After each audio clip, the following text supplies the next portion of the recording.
Inverse functions. Inverse functions are an extremely important concept. Often we want to undo whatever a function does. The inverse functions let us do that. And a lot of times the properties, the inverse function describes some kind of physical thing in a way that is beneficial, is helpful when we're trying to solve problems. So inverse functions are really important in anything more that you're going to study in math, and we'll talk about other kinds of other inverse functions, examples of inverse functions over the course of the year. But we just need to have some foundation, some vocabulary, so we understand what we're doing with inverse functions. So one way you can think about inverse functions is kind of like multiplication. An inverse function is like if we have a number and we multiply by the reciprocal. If we multiply a number by the reciprocal, we get 1. So the multiplying by the reciprocal kind of undoes multiplication. So if we multiply, if we have something like some fraction, and we multiply it by the reciprocal, it undoes whatever was done to that original thing. The inverse functions are kind of like a number and its reciprocal. So what inverse functions, the bottom line is what that inverse functions do is they undo each other. So we've been talking about converse function or composition functions. So if we have f of x and g of x are inverses,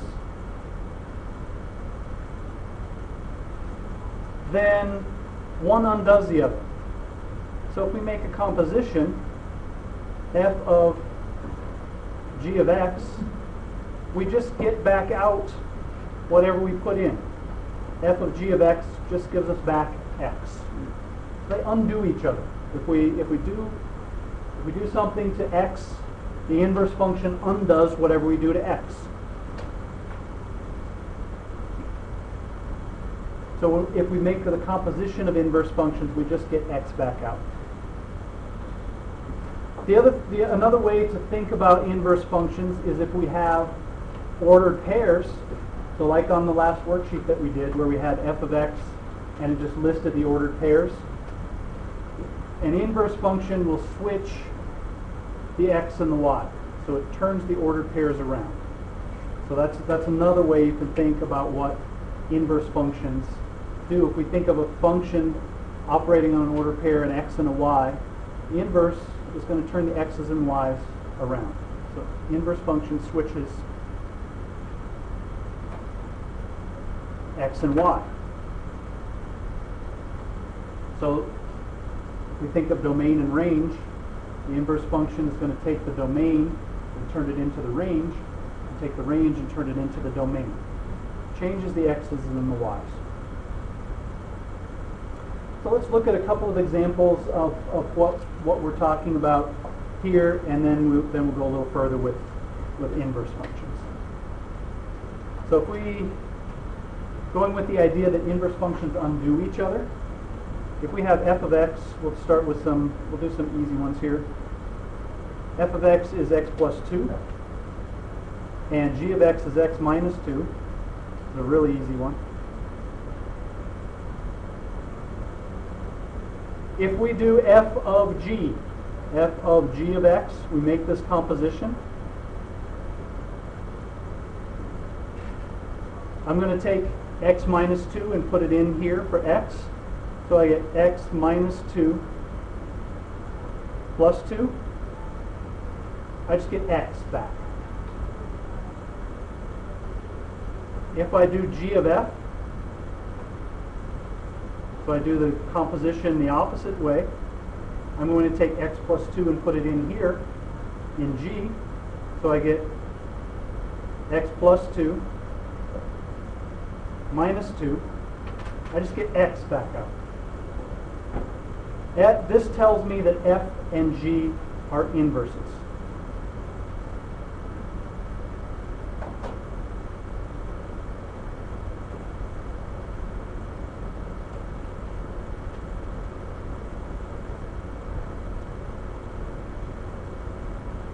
Whatever one does to the function, the other undoes.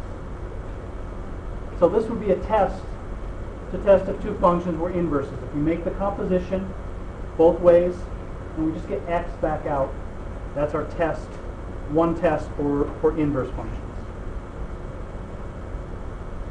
Does that make sense? We're just, one is undoing the other. One thing to be very careful with, our notation for an inverse function, if f of x is a function,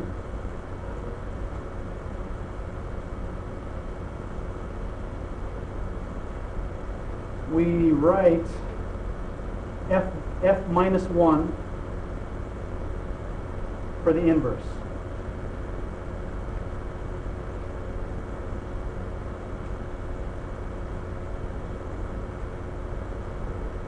The thing to be careful with here is this minus 1 means inverse. It doesn't mean reciprocal. So f minus 1 of x does not equal 1 over f of x. This is really important to remember. This isn't telling us to take the reciprocal. We're finding the inverse function. It's whatever undoes f. This is an easy mistake to make.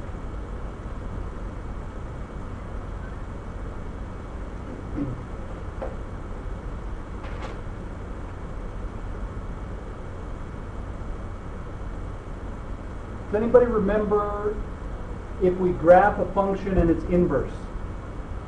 How are the graphs of a function and its inverse related?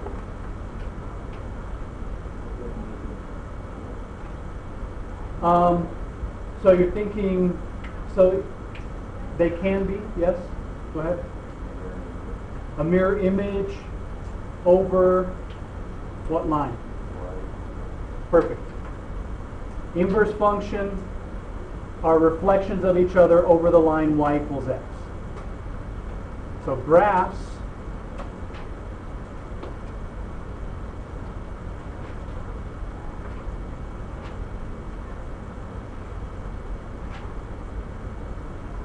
of inverse functions are reflections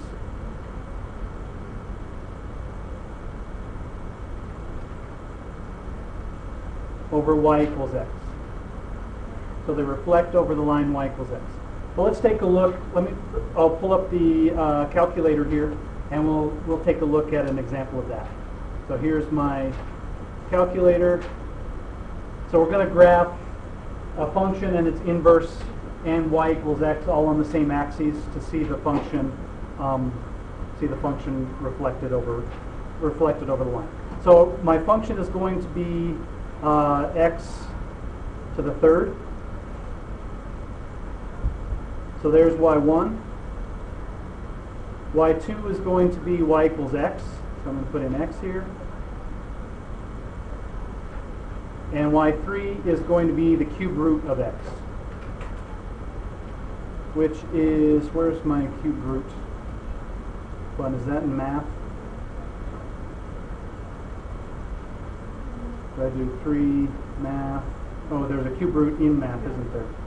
Let me exit that. Second. So, right, I don't want the 3 in there. I want to do math 4, there we go. Cube root of x. That's what I wanted. And we're going to graph that. So there's x to the third, there's y equals x, and there's cube root of x. So if we look at this, this is being reflected down here, this is being reflected down here, so we're reflecting over the line y equals x. So that would be an example of a function and its inverse reflecting over the line y equals x. Are we good with that? Okay.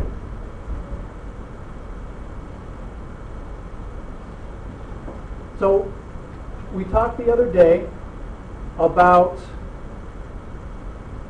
how we tell if we look at a graph, how we tell if we have a function versus a relation. How did we tell? What's that? Vertical line test. So functions pass the vertical line test.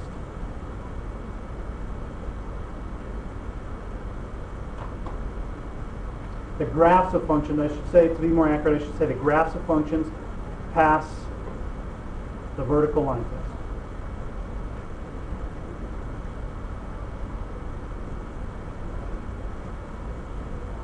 The test to decide if a function, if we know it's a function, it passes the vertical line test.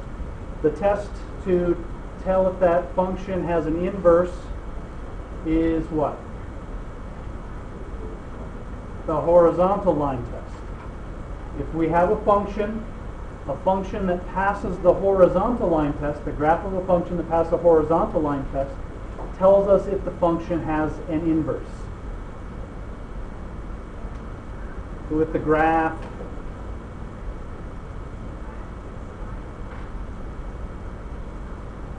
passes the horizontal line test,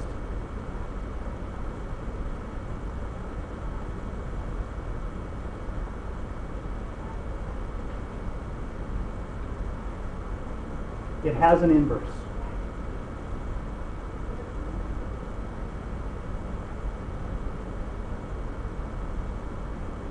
Remember, the vertical and horizontal line test says that a vertical line meets the function, meets the graph in only one place at a time, and the horizontal line test, same thing, only meets it in one place at a time. So if it passes the horizontal line test, it has an inverse. A function that has an inverse is called one-to-one.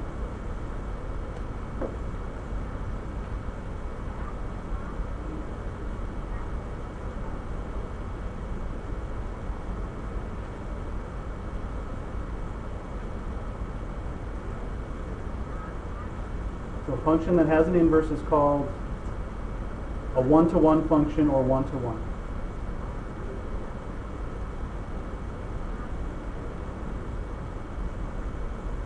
And what one-to-one means is that for every x, there's exactly one y, and for every y, there's exactly one x. It's the same as saying it passes the vertical line test and the horizontal line test. So all of those things are telling us the same thing.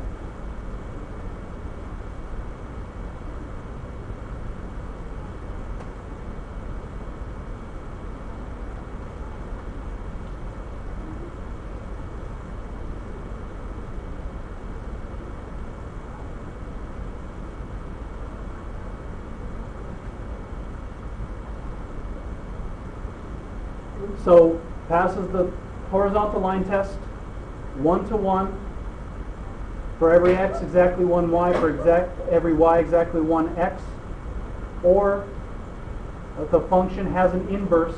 All of those things mean the same thing. So a one-to-one function is a function that has an inverse. The fact that a function has an inverse tells us it passes the horizontal line test and the vertical line test. The function is one-to-one. We have no repeats in x's or y's. All of those things mean the exact same thing.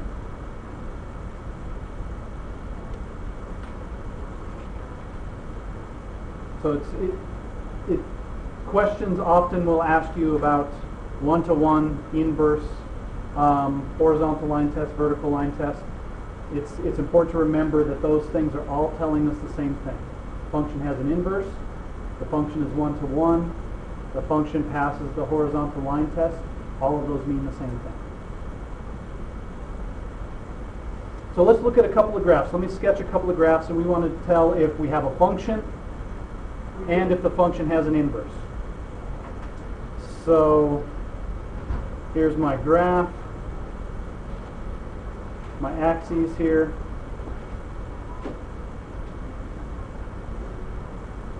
So here's my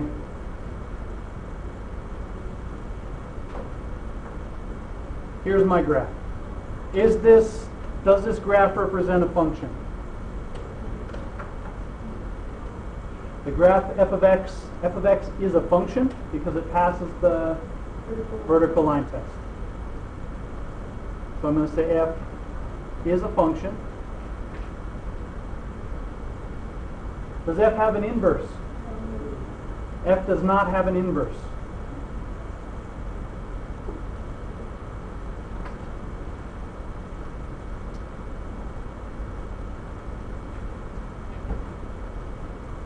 So f doesn't have an inverse because the graph doesn't pass a horizontal line test.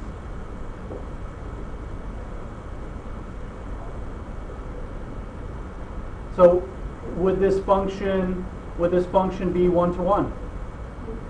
No, because there's more than one y for every x. Let's see. So we'd have more than we have repeated y's, right? So let's look at another one, another sketch. We'll go back to x to the third. So here's my sketch of this function. This.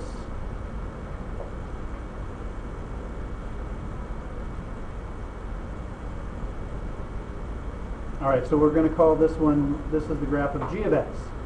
Is g a function? G is a function.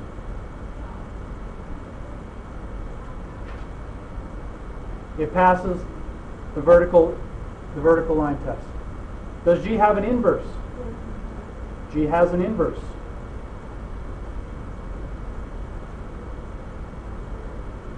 Because it passes, the graph passes the horizontal line test.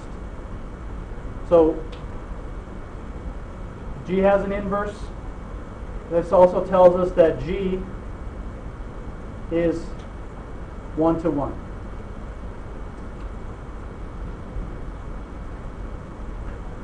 And if we looked at the ordered pairs, the x's and the y's that were on the graph, there'd be no repeats in the x's and no repeats in the y's. Here we have some repeats in the y's.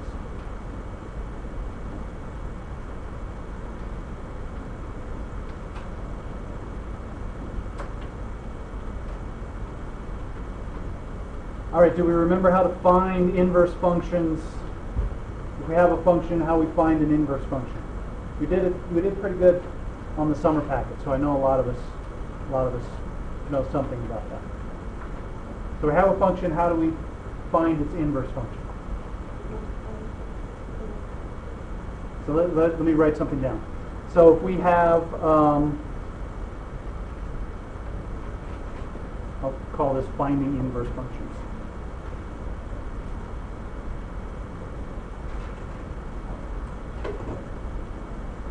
To find inverses. So what if we had something like y equals, or f of x equals the third root of x minus 5.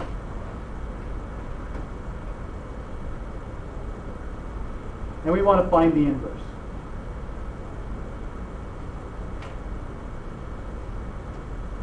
How do we do that? What is it? What did we say at the very beginning? What does the inverse do to the x's and y's? Switches them. So to find an inverse function, what do we do? Switch the x's and y's. So to find inverse functions, we write, I'm going to write some steps here. If you see f of x, just write f of x as y equals.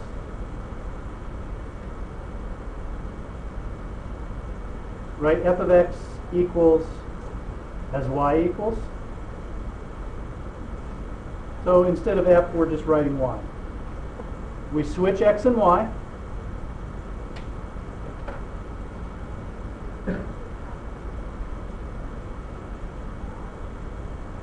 and then solve for y.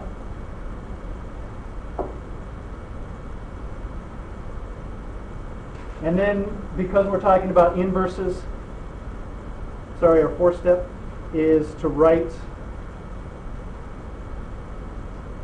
y as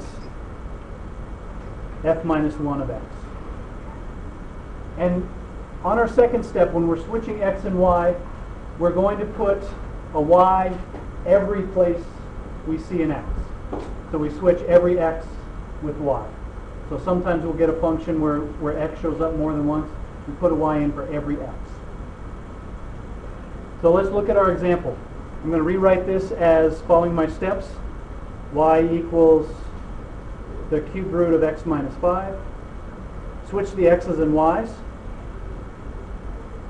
So I get x equals the cube root of y minus 5. Now I need to solve for y. And I'm going to go over here. So we're going to get rid of this cube root by cubing both sides. X cubed equals y minus 5. Cubing both sides. Let me put this, I'll write my steps here. So I'm cubing both sides, do that in red. So I get x cubed equals y minus 5. And then I'm almost done. Add 5. And I'm going to change the order here. So y equals x cubed plus 5. And then write y as f minus 1. So f minus 1, inverse function of x is x cubed plus 5.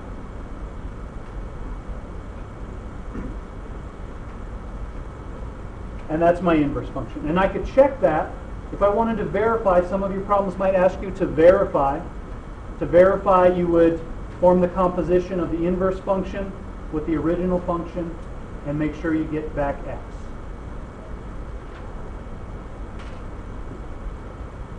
Questions on what we did here? All right, let's look at one more example, a little more complicated, and then we'll be done.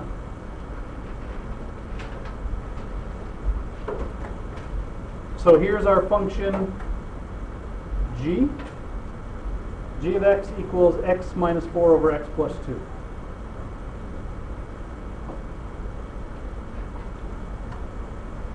Now we had a problem like this on the summer packet. I know quite a few of you did do this problem, which I was impressed with, because last year we gave Ms. Cunningham and I gave this question on homework.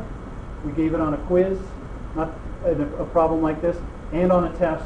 And I would say on each of those, about, well, less than 25%, or even less than that, I would say a couple of people were able to find the inverse function starting with this. So I was impressed that some of us, good number of us, were able to get it on the summer packet. So that was a good thing.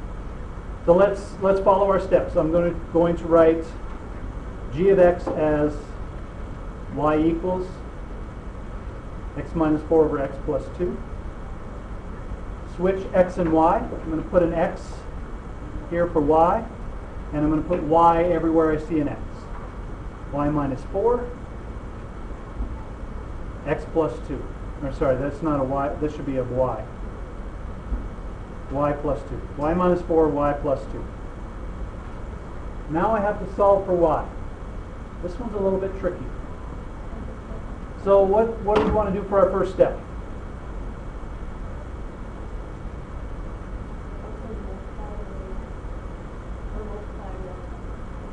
Multiply by y plus 2 on both sides to get this out of the denominator. So I'm going to write this y plus 2, and I'm going to write times y plus 2 here. So these cancel, and I get, and I'm just going to write this in a different order, x times y plus 2 equals y minus 4. I have these two, I have y's on both sides. I have to do something with that. So what I'm going to do next is distribute this x. So I get x y, xy is just x times y, plus 2x equals y minus 4. I have to solve for y. So eventually I want to get y, all the y's on one side and all the x's on the other. So let's get, since we have a y here and a y here, let's get them together.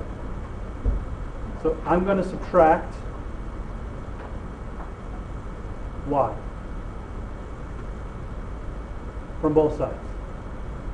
So I have xy minus y plus 2x equals negative 4. These just add to 0.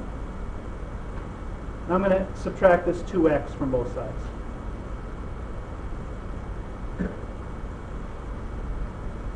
And now I'm going to take my work up here. So now I have xy minus y equals minus 2x minus 4. Now what can I do?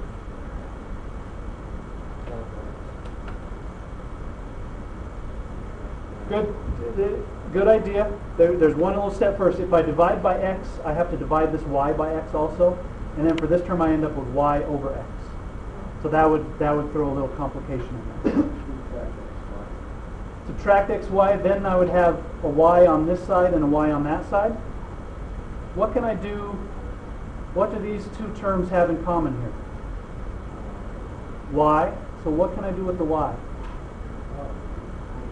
We can factor it. Perfect. Very nice. So we're going to factor out the y.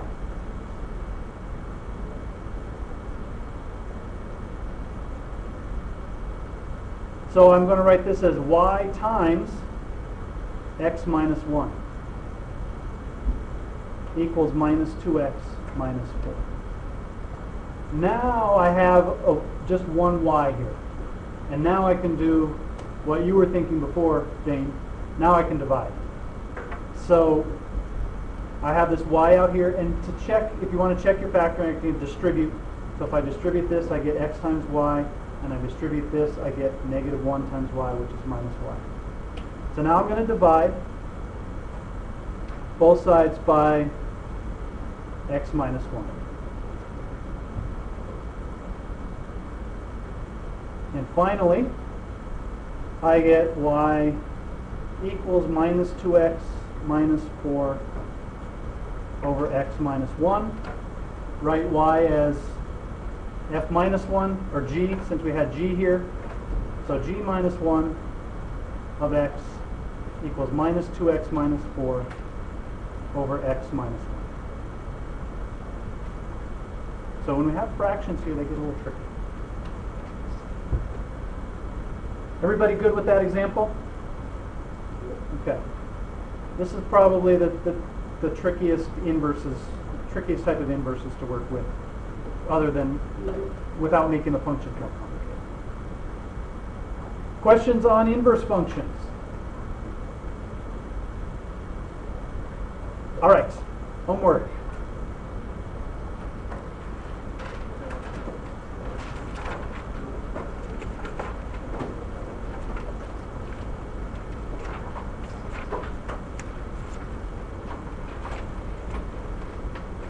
We're on page 83.